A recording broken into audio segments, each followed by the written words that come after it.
Hi friends, అందరికీ నమస్కారం. మాయలేడి కథ 14వ భాగంలో ఉన్నాం. ముందు భాగంలో జరిగింది. లహరి తండ్రి కిడ్నీ ఆపరేషన్ కోసం కిడ్నీ దాత సుందరం అనే వ్యక్తి కిడ్నీ ఇవ్వలేనని చెప్పి వెళ్ళిపోతాడు.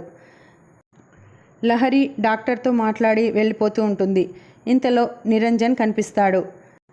నిరంజన్ లహరితో మంచిగా మాట్లాడి విషయం తెలుసుకొని తను లహరికి హెల్ప్ చేస్తానని చెప్పి నమ్మించి ఆ విషయాన్ని కిన్నెరకి తెలియచేస్తాడు. కిన్నెర ఏదో ప్లాన్ వేస్తుంది. ఇలా సాగుతోంది కథ. తర్వాత ఏం జరిగిందో ఇప్పుడు తెలుసుకుందాం.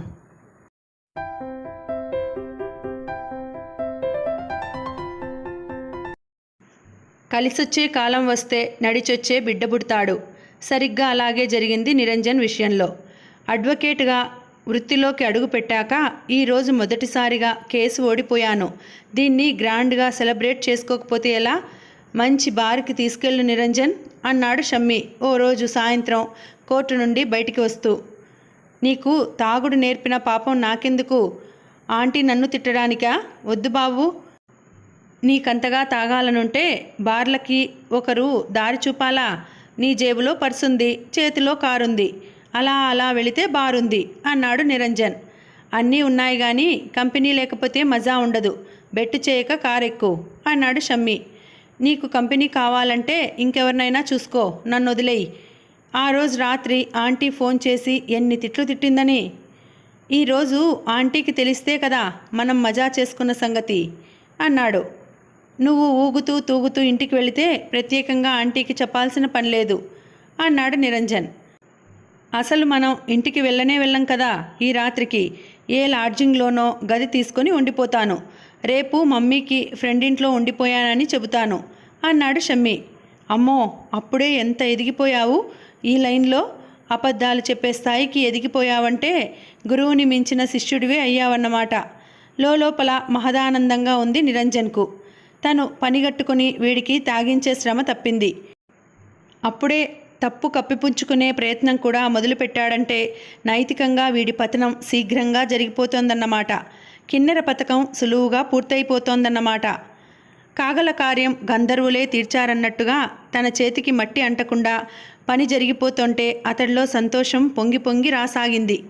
రాత్రి 10 గంటలు అయి ఉంటుంది. గోదావరికి వరదొచ్చినట్టుగా హద్దు అదుపు లేనట్టుగా తాగేసిన షమ్మి ఊగుతూ తూగుతూ బార్ బయటికి వచ్చాడు. నిరంజన్ భుజాన్ని ఆసరా చేసుకుని. అతడి ముఖం బాగా కందిపోయి నరాలు ఉబ్బుకొచ్చాయి. కాళ్ళు భూమి మీద నిలబడటం లేదు. నేనేమైపోతున్నానో నాకే తెలియడం లేదురా. అతడి మాట కూడా దొరలడం కష్టంగా ఉంది. ఇది స్వర్గంరా. ఇక్కడ నేల ఉండదు.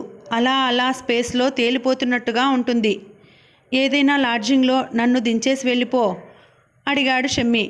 స్వర్గంలో అప్సరసల్ని కలుసుకోకుండానే వెళ్ళిపోతావా? జన్మ వ్యర్థంరా. అసలు ఈ స్వర్గానికి అప్సరసలే అందం, అసలైన ఆకర్షణ. అప్సరసే లేకపోతే అమృతం సేవించినా నిరర్థకమే అన్నాడు నిరంజన్. తప్పు, నాకు కొన్ని నియమాలున్నాయి అన్నాడు షమ్మి. నీ నియమాలు మంటగలువా?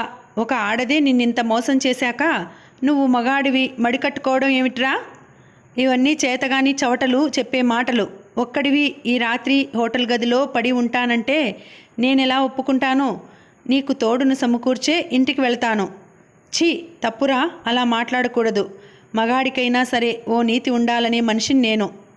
వెధవ ఫోజు కొట్టావంటే నిన్ను బరబరా లాక్కెళ్ళి ఆంటీ ముందు నిలబెడతాను. ఏమనుకున్నావో అన్నాడు నిరంజన్. చేతులు మారే ఆడవాళ్ళంటే నాకు అసహ్యం. వాళ్ళ తోడు కంటే దయ్యాలు తోడుంటాయంటే సంతోషంగా ఒప్పుకుంటాను. అంత నిషాలోనూ కంపరం వ్యక్తం చేశాడు షమ్మి. నిన్నొక చోటికి తీసుకెళ్తాన్రా. పద్మాకరం ఆ ఇల్లు. అక్కడ పద్మాలుంటాయి కానీ బురదుండదు. అంటే పూర్తిగా ఫ్యామిలీ టైప్ ఆడపిల్లలుంటారు. ఎవరికి పడితే వాళ్ళకి ఒళ్ళిచ్చే చీప్ క్వాలిటీ కాదు. పరువు మర్యాదున్న ఇంటి ఆడపిల్లలు. కేవలం ఆర్థికపరమైన ఇబ్బందుల వల్ల ఈ పని చేస్తుంటారు.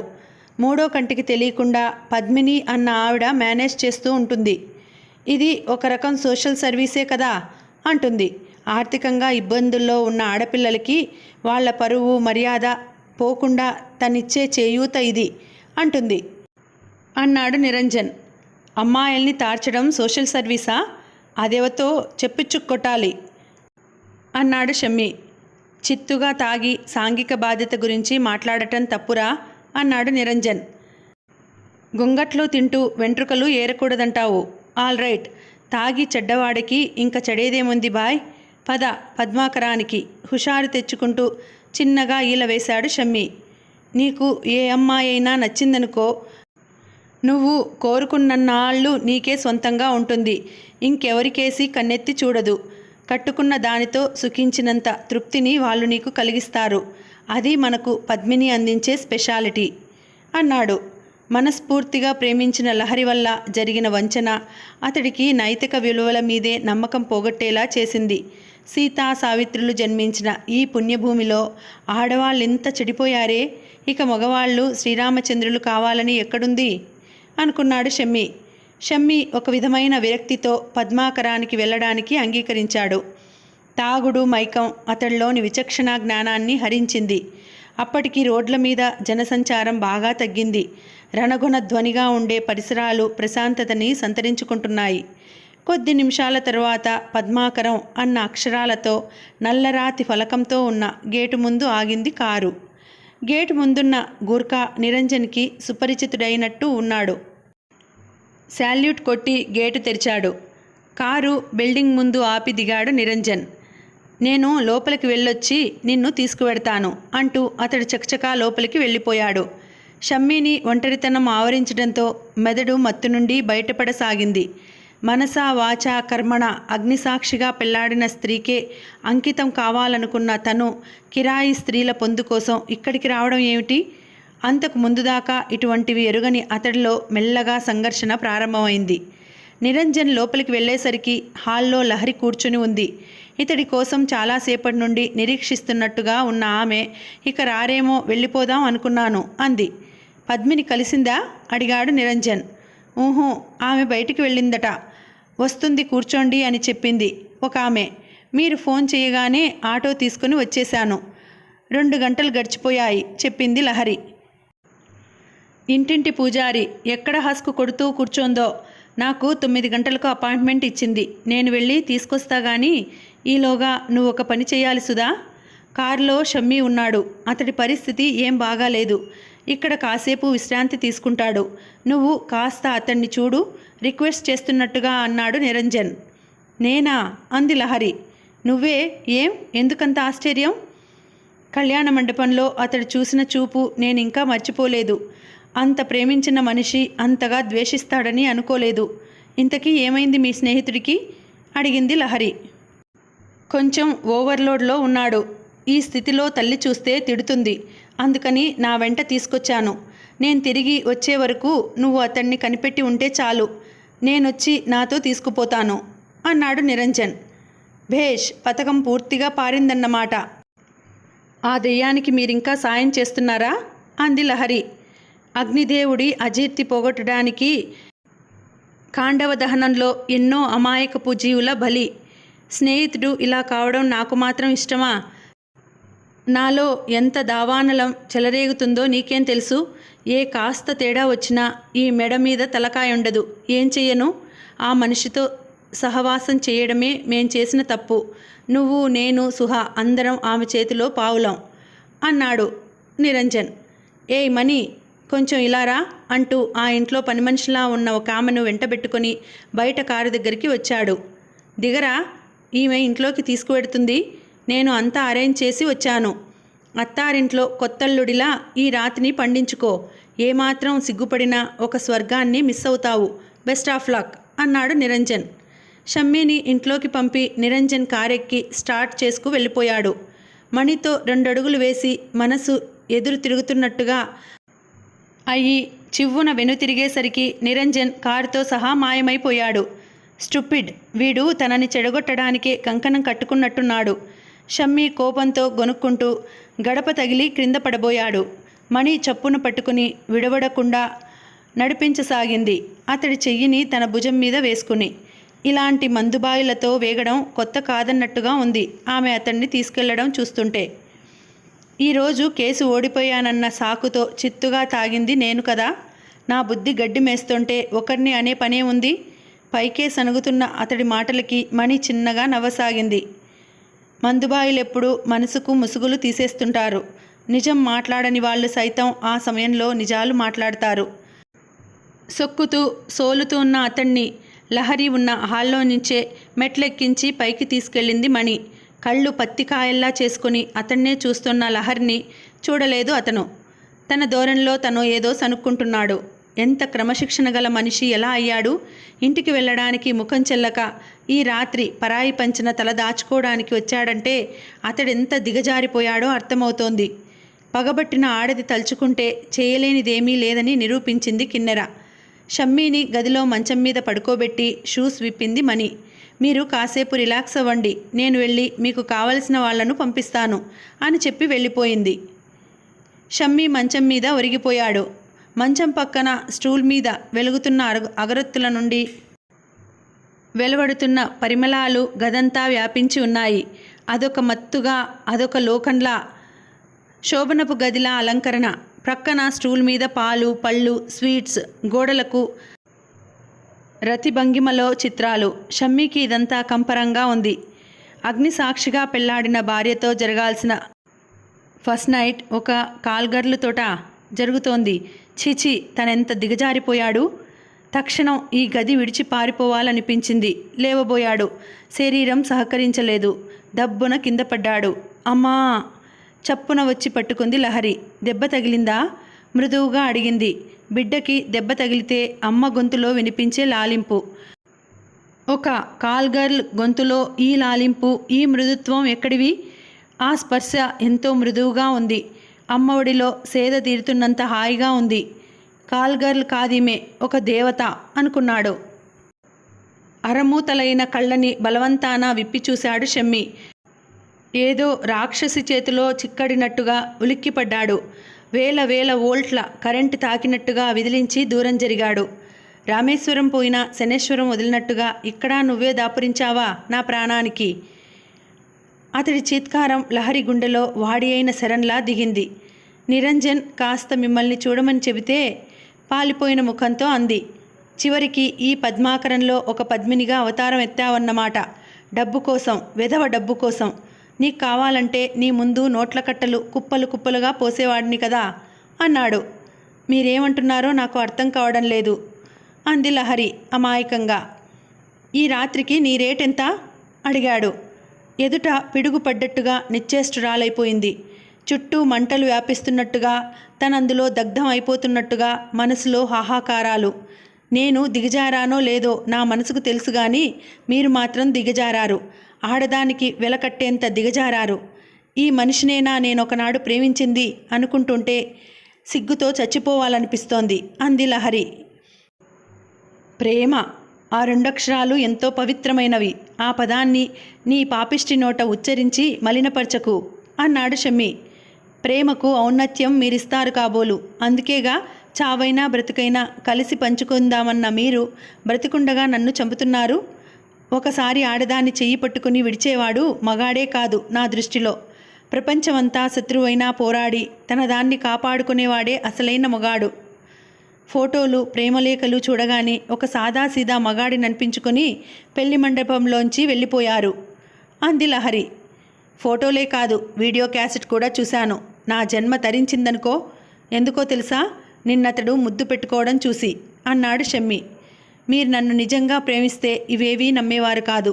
నిజం కోసం ప్రయత్నించేవారు. మీది నిజమైన ప్రేమే అయితే దేవదాసుగా మారి ఇలా చంద్రముఖి కోసం బయలుదేరేవారు కాదు అంది లహరి. ఏది అబద్ధమైనా ఈ పద్మాకరంలో నువ్వొక పద్మినివి కావడం అబద్ధం కాదు కదా? పద్మాకరం అని ఈ ఇంటికి చక్కని అభిరుచితో పేరు పెట్టుకున్నారనుకున్నాను గాని నిజంగా ఇక్కడ పద్మాలుంటాయని, వాటి కోసం మత్తెక్కిన తుమ్మెదలు తిరుగుతుంటాయని నాకు తెలియదు అంది లహరి. తెలియకుండానే వచ్చావన్నమాట. కథలు చెప్పకు. నమ్మడానికి మరీ అంత వెధవను కాను. నువ్వంటే నా అణువున అసహ్యం.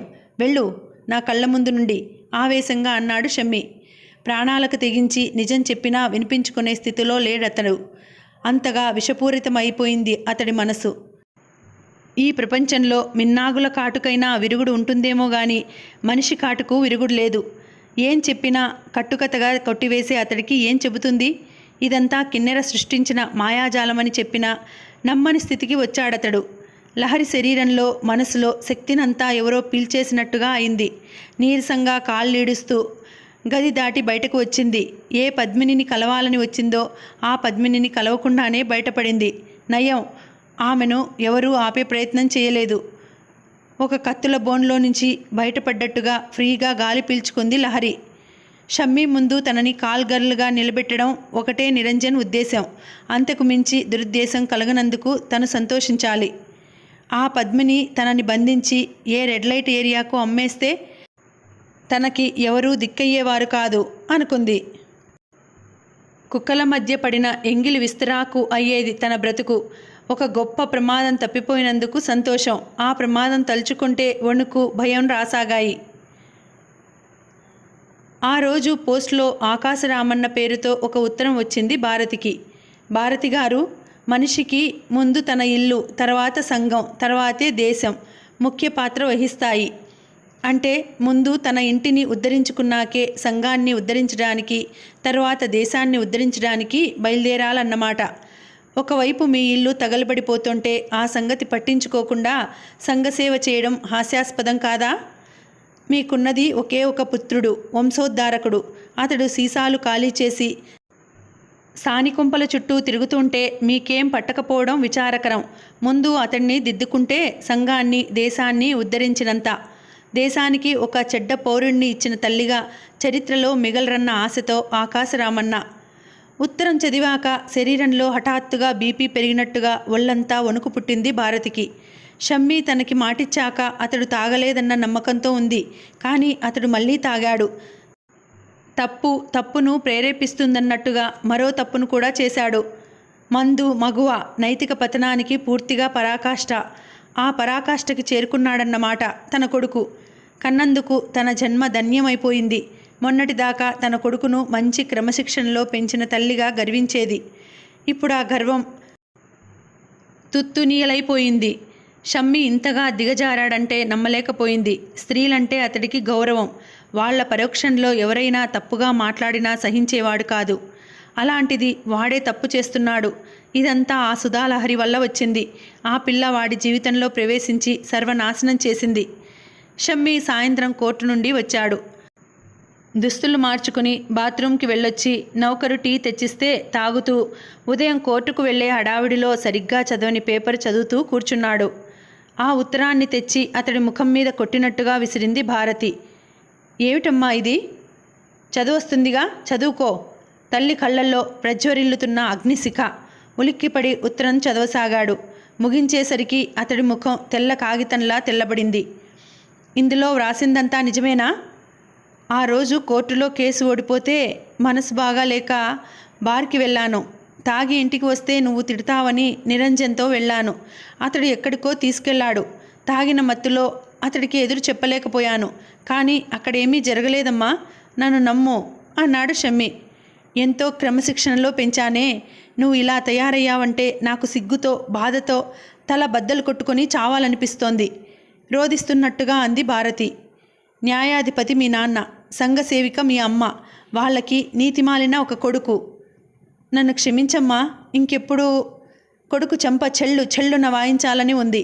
కానీ చిన్నపిల్లాడా, కొట్టి బుద్ధి చెప్పడానికి. అసలు శిక్ష వేయాల్సింది ఇతడికి కాదు. కొడుకు ఇలా తయారైనందుకు కన్న తల్లిగా తను వేసుకోవాలి శిక్ష. కొడుకు తప్పుకు శిక్ష తల్లి వేసుకోవడం న్యాయంరా. ఎందుకంటే కొడుకు నీతి మాలితే ఆ తప్పు పెంచిన తల్లిది. అందుకని ఆ శిక్ష నేనే వేసుకుంటాను. ఈ రోజు నుండి ఒక్క పూటే తీసుకుంటాను ఆహారం. నువ్వు మళ్ళీ తప్పు చేశావని తెలిస్తే రెండో పూట కూడా మానేస్తాను అన్నది భారతి. అమ్మా, తనకు తిండి లేకుండా మాడిస్తే భరించగలడు. తనకి ఏ శిక్ష వేసినా సంతోషంగా అనుభవించగలడు. కానీ తనకి బదులుగా అమ్మ శిక్ష వేసుకుంటే, తనకి బదులుగా అమ్మ ఉపవాసం చేస్తే తను భరించలేడు. ఇది చాలా కఠినమైన శిక్ష. నేరస్తులను ఎలా శిక్షించాలో తెలిసిన జడ్జి గారి భార్య కదా ఆమె. భర్త మనసుకు ప్రశాంతత కావాలని ఆశ్రమాలు పట్టుకుపోయాడు. కొడుకు ఇలా అయిపోయాడు. ఆమె మనోఘోషను సరిగానే అర్థం చేసుకోగలిగాడు షమ్మీ.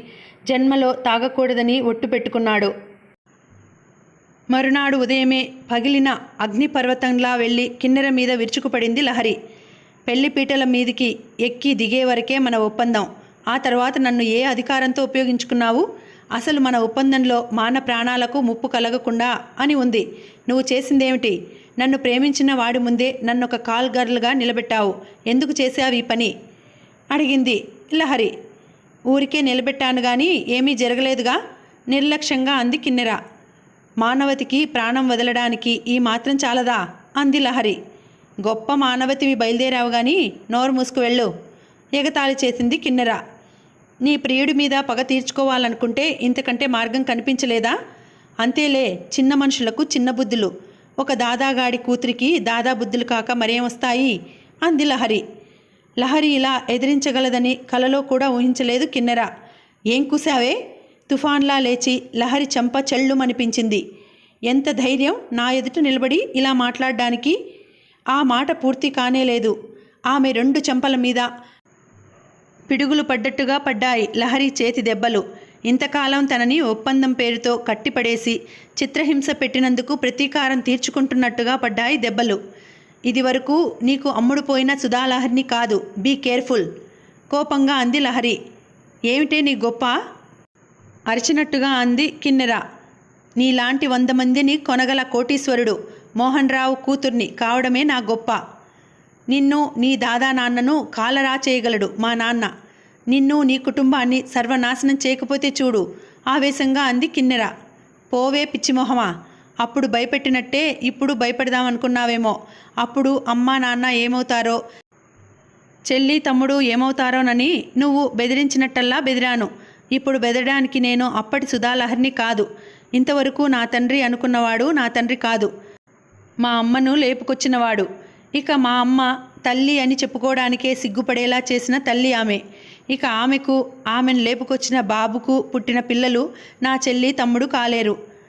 కనకపోయినా నన్ను ఇన్నాళ్ళు పోషించాడు కాబట్టి అతడి రుణం తీర్చుకోవాల్సిన బాధ్యత నాకుంది. అందుకని ఆపరేషన్కని నీ దగ్గర తీసుకున్న డబ్బు అందుకే ఖర్చు పెడుతున్నాను. ఆపరేషన్ వరకే ఆ కుటుంబంతో నాకున్న సంబంధం. ఆ తర్వాత నాకు ఆ కుటుంబంతో ఏ సంబంధము ఉండదు. వాళ్ళని చంపుతాననో ఏదో చేస్తాననో నన్ను ఇక భయపెట్టలేవు. ఎందుకంటే నాకు మమకారం చచ్చిపోయింది కాబట్టి. వాళ్ళు చస్తే నేను బాధపడను కాబట్టి. చస్తే ఈ భూమికి ఓ భారం తగ్గుతుందని సంతోషిస్తాను. ఇక నన్ను చంపాలనో ఏదో చేయాలనో అనుకుంటారా? నీ సంగతంతా మా డాడీకి చెప్పి ఉంచాను. ఆయన ఒక్క కనుసైగ చేస్తే చాలు, నువ్వు నీ దాదా నాన్న దుమ్ములో దొర్లుతారు అంది లహరి గట్టిగా వార్నింగ్ ఇస్తున్నట్టుగా. తను కొడుతున్న పిల్లి హఠాత్తుగా పులిగా మారి మీద పడితే మనిషి ఎంత విభ్రాంతికి లోనై చేష్టలుడుగుతాడో అలా అయింది కిన్నెర. నోరు తెరుచుకుని కళ్ళు అప్పజెప్పి చూడసాగింది. నువ్వు వాడమన్నది నాటకమే అయినా నేను షమ్మీని ప్రేమించకుండా ఉండలేకపోయాను. నువ్వెంత బెదిరించినా ప్రేమ అనివార్యమైంది. ఇప్పుడు కావాలంటే జరిగింది చెప్పి షమ్మీ అపార్థం తొలగించి అతన్ని నావాడిని చేసుకోగలను. కానీ నాకక్కర్లేదతడు. అతడొక సాదాసీదా మగవాడు. నువ్వు సృష్టించిన మాయాజాలంలో సులువుగా చిక్కుకుపోయాడు. కట్టిన తాలి తెంచేసి పెళ్లిపీటల మీద నుండి లేచిపోయాడు. ప్రేమకు నమ్మకం పునాది కావాలి. పునాది లేనిదే ఏదైనా నిలబడలేదు. కూలిపోయిన మా ప్రేమ సౌధాన్ని నేను మళ్ళీ కట్టే ప్రయత్నం చెయ్యను. నువ్వు నీ పగతో ఆ షమ్మీని ఏం చేసుకుంటావో నాకు అనవసరం. దండగా మార్చి నీ మెడలో వేసుకో, చిలుకగా మార్చి పంజరంలో పెట్టుకో. నా జోలికి మాత్రం ఇక రాకు. వచ్చావా రివర్స్ గేర్ ఆడక తప్పదు అనేసి చరచరా వెళ్ళిపోయింది లహరి. లహరి వార్నింగ్తో కంగు తిన్న కిన్నెర అప్పటికప్పుడు అత్యవసర సమావేశం ఏర్పాటు చేసింది. అందరికీ ఫోన్లు చేసి పిలిపించింది. ఆ రోజు కోర్టులో ముఖ్యమైన కేసులన్నీ వదులుకుని రాక తప్పలేదు నిరంజన్కు. సుహాసిని, సౌజన్య అంతా వచ్చేశారు. ఏం కొంప మునిగిందా అని గాబరా పడుతూ. ఇన్నాళ్ళు మనం పిల్లి అనుకున్నది పులి అయింది అంటూ లహరి ఏం మాట్లాడింది, ఎలా బెదిరించింది చెప్పింది కిన్నెర. కన్న తండ్రికి ఆమెకి సంధి ఎప్పుడు కుదిరిందబ్బా? అతడంటే ఆమె మండిపడుతున్నట్టు విన్నాను సాలోచనగా అన్నాడు నిరంజన్. లహరి తత్వాన్ని బట్టి కన్నతండ్రితో కలిసే ప్రసక్తి లేదనుకున్నాం. ఈ అసంభవం ఎలా సంభవమైందబ్బా అంది సుహాసిని. డబ్బు అన్ని అహంభావాల్ని సంభవం చేస్తుంది. దాని ముందు లొంగనిదెవరు అంది కిన్నెర. నన్నడిగితే రక్త సంబంధంలోనే ఈ మమకారం సహజంగా వస్తుందంటాను. తన రక్తం పంచుకు పుట్టిన బిడ్డ అనగానే కూతురు పుట్టిన 25 ఏళ్లకి ఆమెను చూసిన తండ్రికి పుత్రికా వాత్సల్యం ఎలా పొంగి పొరిలిందో మనం కళ్యాణ మండపంలో ప్రత్యక్షంగా చూసాం. కూతుర్ని చూస్తూ చూస్తూ ఆయన కన్నీరు కార్చుతూ ఉత్తరీయంతో ఒత్తుకోవడం మనం చూడలేదు. అలాగే ఆ కూతురు తన కన్న తండ్రి అమృతరావు కాదు మోహన్ రావు అని తెలియగానే ఆ రక్త సంబంధం తెలియకుండానే గుండెల్ని కదిలించి మనసును మమతాపాసంతో బంధిస్తుంది. లహరికి వచ్చిన ప్రథమ కోపం ఒక పొంగులా అణిగిపోయి ఉంటుంది. మోహన్ రావుకి డబ్బు లేకపోయినా లహరి అతడిని తండ్రిగా అంగీకరించేదే అని నా నమ్మకం అంది సౌజన్య. కోట్లకు పడగెత్తిన దాని తండ్రి అండ దానికి దొరికిందే అనుకుందాం. అయితే మాత్రం తన క్యారెక్టర్ విషయంలో అంతగా విర్రవీగే ఆ షమ్మీనే దుమ్ములో దొల్లించిన దాన్ని తెలుపు నలుపుతో కలవలేదన్న ఆ తండ్రి అహంకారం అణిచి ఆశ్రమాలు పట్టించిన దాన్ని నిన్నటిదాకా నా చేతిలో కట్పుత్లిగా ఆడిన మనిషి ఈరోజు నన్నే ఆడిస్తానని ఛాలెంజ్ చేస్తే చూస్తూ ఊరుకోవడానికి నేను దద్దమ్మను కాను అంది కిన్నెర. ఏం చేస్తావు? రౌడీలను పంపి రేప్ చేయిస్తావా? గుండాలను పంపి హత్య చేయిస్తావా?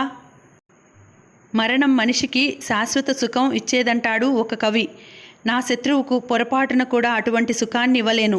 నువ్వు చెప్పిన మరొకటి బాగుంది, కానీ ఎక్కడో చాటుగా కాదు, పబ్లిక్లో నడి రోడ్డు మీద వేట కుక్కలకు విందుగా పారేస్తాను.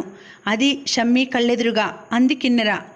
అప్పుడు అదే ఆత్మహత్య చేసుకోవాల్సి వస్తుంది అనుకున్నారు. కిన్నెర దగ్గర నుండి ఇంటికి వస్తూనే అట్లకాడ పొయ్యిలో కాల్చి నాలిక మీద వాత పెట్టుకుంది లహరి. ఆ దృశ్యాన్ని చూసిన తల్లి తల్లడిల్లిపోయింది. సుధా, ఏమిటమ్మా ఇది? పెద్దగా ఏడుస్తూ కూతుర్ని చుట్టేసింది. లహరి నోట్లో నిప్పు పెట్టుకున్నట్టుగా బగ్గుమన్న మంట.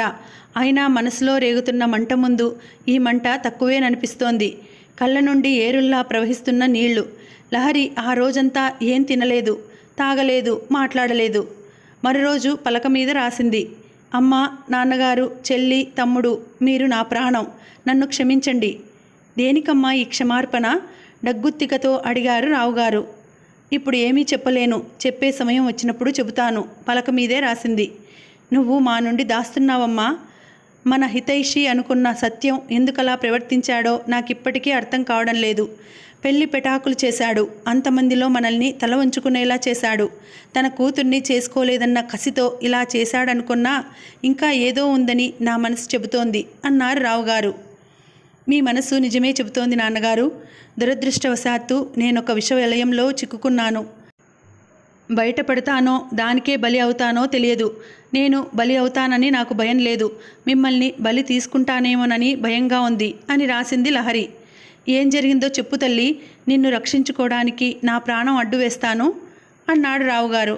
చెబుతాను నాన్నగారు, మీకు ఆపరేషన్ జరిగి మీరు ఆరోగ్యవంతులయ్యాక చెబుతాను. కానీ కొంతకాలం మీ అందరికీ దూరంగా ఉండవలసిన పరిస్థితి వచ్చింది.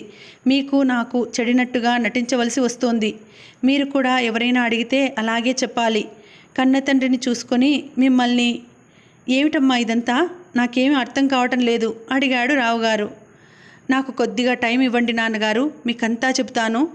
వారం తిరగకుండానే డాక్టర్ కబురు చేశాడు, కిడ్నీ దాత దొరికాడని. రావుగారికి ఆపరేషన్ విజయవంతంగా ముగిసింది. కిడ్నీ దాత హార్ట్అటాక్తో పోయాడని, ఆయన చనిపోతూ తన శరీరంలో ఆరోగ్యంగా ఉన్న అవయవాలు మరొకరికి అమర్చేలా కోరాడని.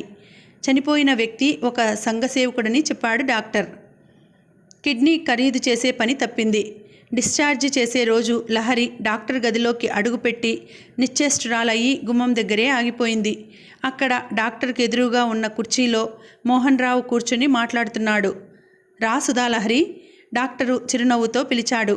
లహరి ఆయన టేబుల్ దగ్గరికి వచ్చి నిలబడి, మీ బిల్లు ఇద్దామని వచ్చాను అంది. బిల్లు ఇంతకుముందే చెల్లించబడిందమ్మా అన్నారు డాక్టర్. చెల్లించబడిందా? ఎవరు చెల్లించారు? ఆశ్చర్యంగా అడిగింది లహరి. మీ నాన్నగారు మోహన్ రావు గారు అన్నారు డాక్టర్. అంతవరకు ప్రసన్నంగా ఉన్న ముఖం చిటచిటలాడిపోయింది. మాకింకా ఎవరి దయాధర్మము స్వీకరించే గతి పట్టలేదు డాక్టర్ గారు. మీ బిల్లు నేనే పే చేస్తాను, ఆయన డబ్బు ఆయనకిచ్చేయండి ఖండితంగా చెప్పింది బ్యాగ్ తెరుస్తూ. ఇచ్చివేయటానికి నాకేమీ అభ్యంతరం లేదు, కానీ ఎంత డబ్బిచ్చినా తీర్చుకోలేని రుణం ఒకటుంది ఆయనది. తెలిసి నేను చేసిన రుణమేదీ లేదే ఆయన దగ్గర అంది లహరి. తెలిసి చేసినా తెలియక చేసినా రుణం రుణమే కదమ్మా. నువ్వు ఎంత డబ్బు ఖర్చు పెట్టినా దొరకని కిడ్నీ దాత ఆయన చొరవతో దొరికాడు. అమృతరావు గారికి కిడ్నీ ఆపరేషన్ ఆలస్యమైతే ఆ తరువాత మనం చేయగలిగింది ఇంకేమీ ఉండేది కాదు. ఇది నువ్వు ఎంత డబ్బు ఖర్చు పెట్టినా తీర్చుకోలేని రుణమే కదా. ఆయన ఒకనాటి ప్రవర్తనకు భగవంతుడే శిక్షించాడు, జీవితంలో ఒంటరిని చేసి. అసలు పశ్చాత్తాపంతోటే ఆయన పాపం పరిహారమైందంటాను. ఇంకా నువ్వు క్షమించకపోవడంలో అర్థం లేదమ్మా అన్నారు డాక్టర్. నేను క్షమించినా ఒకటే, క్షమించకపోయినా ఒకటే. నాకు నాన్న ఒక్కరే, ఆయన అమృతరావు గారు.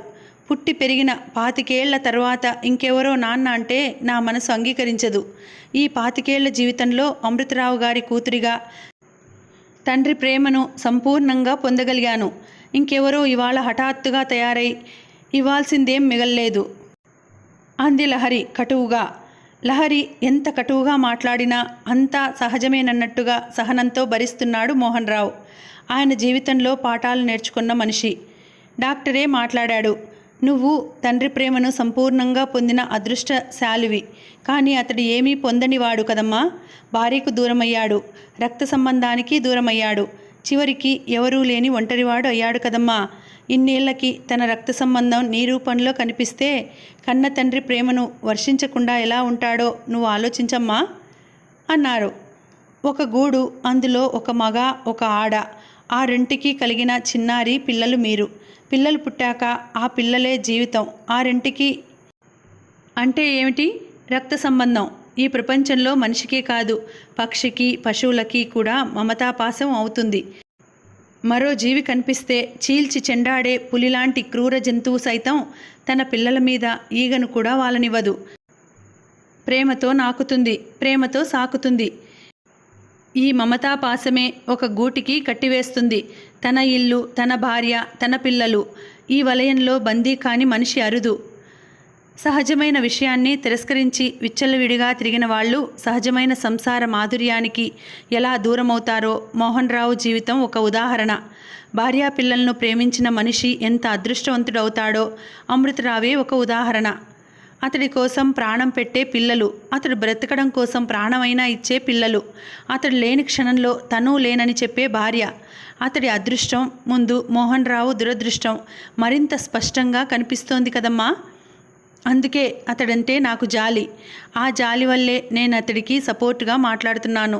అమృతరావు శిక్షణలో పెరిగిన దానివి. నీలో మానవత్వం, దయ చక్కగా విరబూసాయనే నా నమ్మకం.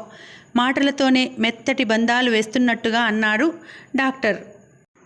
నువ్వతడి ప్రతిరూపానివి, ఏకైక వంశాంకురానివి. నీకోసం బంగారు సింహాసనం వేసి కిరీటం పెట్టడానికి ఆర్తిగా ఆహ్వానిస్తున్నాడు. ఆయన్ని తిరస్కరించడం విఘ్నత కాదు అన్నారు డాక్టర్. ఇంతేనా మీరు నన్ను అర్థం చేసుకున్నది? సింహాసనానికి కిరీటాలకి అమ్ముడుపోయే మనిషిని అనుకున్నారా? దెబ్బతిన్నట్టుగా అంది సుధాలహరి. అమృతరావు కూతురువి, ధనాన్ని ఎంత తుచ్చంగా చూస్తావో నాకు తెలుసు. కానీ తనకు ఆస్తిపాస్తులుండడం, అవి వారసురాలు అయిన నీకిచ్చిపోవాలనుకోవడం మోహన్ రావు తప్పు కాదుగా అన్నాడు డాక్టర్. ఇంతసేపు కూతురి ముఖంలోకి ఆర్తిగా చూస్తూ కూర్చున్న మోహన్ రావు ఇప్పటికీ పెదవి విప్పాడు. నీకు నాకు మధ్య ఈ ఆస్తిపాస్తులు అడ్డుగోడలైతే వీటిని ఏ ఆశ్రమానికో రాసి ఇచ్చేస్తానమ్మా. నేను నీకోసం నీ పెంపుడు తండ్రి స్థాయికి దిగి రావడానికి నాకేమీ అభ్యంతరం లేదు. ఏం లేకపోయినా సరే నువ్వుంటే చాలు ఈ చివరి రోజుల్లో అన్నాడు మోహన్ రావు. మీరు ఎంత తలక్రిందులైనా అమృతరావు కాలేరండి. ఎందుకంటే ఆయన అమృతరావు. ఆయన హృదయం అమృత తుల్యం. ఎంత ప్రేమించినా తరగనిది ఆయన హృదయం. ఆయనకి ప్రేమించడం, ప్రేమించబడడం తెలిసినట్లుగా మీకు తెలియదు. ఆయన స్థాయి అందుకోవాలంటే క్రిందికి దిగడం కాదు, పైకి ఎక్కాలి. కానీ ఆ మెట్లు తరగవు అన్నది లహరి. కనీసం ఆ ప్రేమ మాత్రమైనా నీ పెంపుడు తండ్రి దగ్గర నేర్చుకుంటానమ్మా మోహన్ రావు నీరసమైన నవ్వుతో అన్నాడు. పెంపుడు తండ్రి, కన్న తండ్రి అని నాకిద్దరు లేరు. నాకున్నది ఒక్కడే తండ్రి, ఆయన అమృతరావు గారు గట్టిగా అన్నది లహరి. కృష్ణుడి పెంపకంలో యశోద ధన్యమైనట్టుగా నిన్ను పెంచిన అమృతరావు గారు ధన్యమయ్యారు అన్నాడు డాక్టర్. ఇక్కడుంటే ఎలాగో ఒకలా నిన్ను చూసుకోవచ్చని తన మకాం ఇక్కడికే మార్చాడమ్మా మీ నాన్న. మొన్నే జూబ్లీ హిల్స్లో బిల్డింగ్ ఒకటి ఖరీదు చేశాడు. తన వ్యాపారానికి సంబంధించిన ఆఫీస్ కూడా ఇక్కడికే మార్చుకుంటాడట చెప్పాడు డాక్టర్. నేను ఒప్పుకున్నా ఒప్పుకోకపోయినా మన మధ్య ఒక సంబంధం ఉంది. అది రక్త సంబంధం. మీకు ఇవ్వకపోయినా దానికి ఇవ్వాలి విలువ.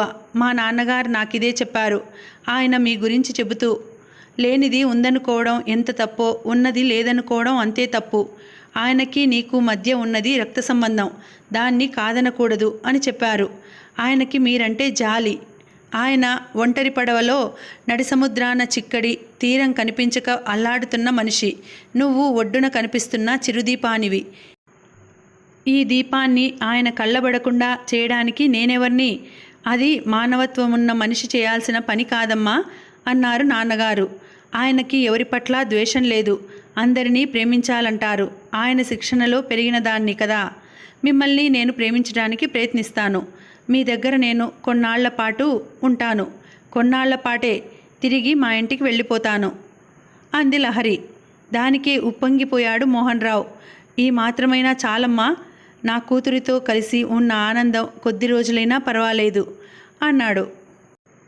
ఇంటికి వెళ్ళిపోవడానికి బట్టలు మందులు సర్దుకోవడం పూర్తి చేసిన యశోద రావుగారి చెయ్యి పట్టుకొని నడిపిస్తూ తీసుకొచ్చింది. ఆమె అటు ముఖం చేసి కూర్చున్న మోహన్ రావును చూడలేదు. అయిపోయిందా సుధా అంది. నాగస్వరం విన్న నాగుల చివ్వున అటువైపు తల తిప్పాడు మోహన్ రావు. యశోదను రెప్పవాల్చక చూస్తున్న ఆయన కళ్ళలో ఏదో అవ్యక్తమైన భావం. సన్నటి నీటి తెర. మాధవి, నా చేజారిన మణిపూస, నిన్నొక గాజు ముక్కలా చూశాను కదూ, అందుకే నన్నిలా శిక్షించావు. నీ విలువ తెలిసినవాడి చేతిలో రాణించావు. ఆ కన్నీటి తెర వెనుక అతడి మనసు మూగరోదన. అయిపోయిందమ్మా. నాన్నగారు మీరు కాసేపు ఇక్కడ కూర్చోండి, నేను ఆటో తీసుకువస్తాను అంది లహరి. సుధ నోట ఆ పిలుపుకు తను ఏనాటికైనా నోచుకుంటాడా? ఈ జన్మ చాలదేమో అనుకున్నాడు. లహరి లేచి గుమ్మం దగ్గరికి వెళ్ళి తండ్రిని నెమ్మదిగా నడిపించుకు వచ్చి కుర్చీలో కూర్చోబెట్టి వెళ్ళబోయింది ఆటో కోసం. ఆటో ఎందుకమ్మా, మన కారుందిగా గొంతు పెగల్చుకొని అన్నాడు మోహన్ రావు. మా కుటుంబం మీద మీ నీడ కూడా పడడానికి వీల్లేదండి. ఇప్పటి వరకు చల్లగా సాగుతున్న సంసారం మా అమ్మా నాన్నది. మీ కారణంగా వాళ్ళల్లో కలతలు రేగితే నేను మిమ్మల్ని జన్మలో క్షమించలేను. మీ ముఖం చూడలేను ఖచ్చితంగా చెప్పింది లహరి. అవును తల్లి, ఒకసారి నీ పెళ్లి చెడగొట్టిన ధ్యాసే లేనివాడిని అన్నాడు మోహన్ రావు. లహరి ఆటో పిలుచుకు వచ్చింది. తల్లిని తండ్రిని తీసుకెళ్ళి కూర్చోబెట్టింది. మీరు వెళ్ళండి నాన్నగారు, నేను కొద్ది రోజుల పాటు ఆయన దగ్గర ఉండి వస్తాను అన్నది. ఇప్పుడే వెడతావా తల్లి? ఈ ఎడబాటు ఎప్పుడో ఓసారి తప్పదనుకున్నాను, కానీ అది ఇంత తొందరలో ఉంటుందనుకోలేదు. విచారంతో మ్లానమైపోయింది అమృతరావు గారి వదనం. అమ్మాయి ఆయన దగ్గరికి వెళ్ళడం ఏమిటండి? మీ తండ్రి కూతుళ్ళు కలిసి ఏం కూడబలుక్కున్నారు? భయ విహ్వలతతో అడిగింది యశోద. కొద్ది రోజుల పాటు సుధాలహరి ఆయన దగ్గర ఉండి వస్తుంది అన్నారు రావుగారు. అదే ఎందుకు అని అడుగుతున్నాను అంది. ఎందుకేమిటి పిచ్చిమొహం, ఆయన తండ్రి పిల్లలు తండ్రి దగ్గరుండక ఇంకెవరి దగ్గరుంటారు? అబ్బా అంటూ ఆ మాటలు వినలేకపోతున్నట్టుగా చెవులు మూసుకుంది యశోద. ఆటో పోని చెప్పారు రావుగారు. తండ్రి చేతిని చేతిలోకి తీసుకుని నొక్కి వదిలి ఆటో వెళ్ళిపోయాక లోపలికి వచ్చింది లహరి. మీ ఇంటికి వస్తున్నాను పదండిక సుధాలహరి అంది మోహన్ రావుతో. ఇప్పుడే ఇప్పుడే తబ్బిబ్బు పడిపోయాడు మోహన్ రావు. ఇప్పుడే వస్తానన్నాక ఎప్పుడైతేనేం అన్నది. డాక్టర్ గారు, మీ మేలు జన్మలో మరువను. మీ రాయబారం ఇంత త్వరగా ఫలిస్తుందనుకోలేదు. డాక్టర్ గారి చేతిని తన 2 చేతులతో అందుకుని నలిపివేస్తూ అన్నాడు మోహన్ రావు. కూతురు చేతిని ఆప్యాయంగా అందుకొని మబ్బుల్లో తేలిపోతున్నట్టుగా కదిలిపోతున్న అతడిని ఆర్ద్రంగా చూశాడు డాక్టర్. హే భగవాన్, ఈ సృష్టిలో ఎటువంటి తీయదనం పెట్టావయ్యా. భార్యని భార్యగా ఏనాడూ చూడనివాడు కూతుర్ని గుండెలో పెట్టుకున్నాడు. ఇదే మమతాపాసం, ఇదే రక్తపాసం అనుకున్నాడు డాక్టర్. ఇక్కడికి కథను ఆపుతున్నాను. మళ్ళీ వచ్చే భాగంలో మనము కథను కొనసాగిద్దాం. వచ్చే భాగమే ముగింపు. ఆ ముగింపు ఎలా ఉంటుందో మనం తెలుసుకుందాం. మీకు ఈ వీడియో నచ్చినట్లయితే తప్పకుండా లైక్ చేయండి, షేర్ చేయండి. ఒక మంచి కామెంట్ పెట్టండి. అలాగే ఇంకా మన ఛానల్ని ఎవరైనా సబ్స్క్రైబ్ చేసుకోకపోతే తప్పకుండా సబ్స్క్రైబ్ చేసుకోండి. మళ్ళీ వచ్చే వీడియోలో కలుసుకుంటాను. అంతవరకు సెలవు. నమస్తే. Thank you.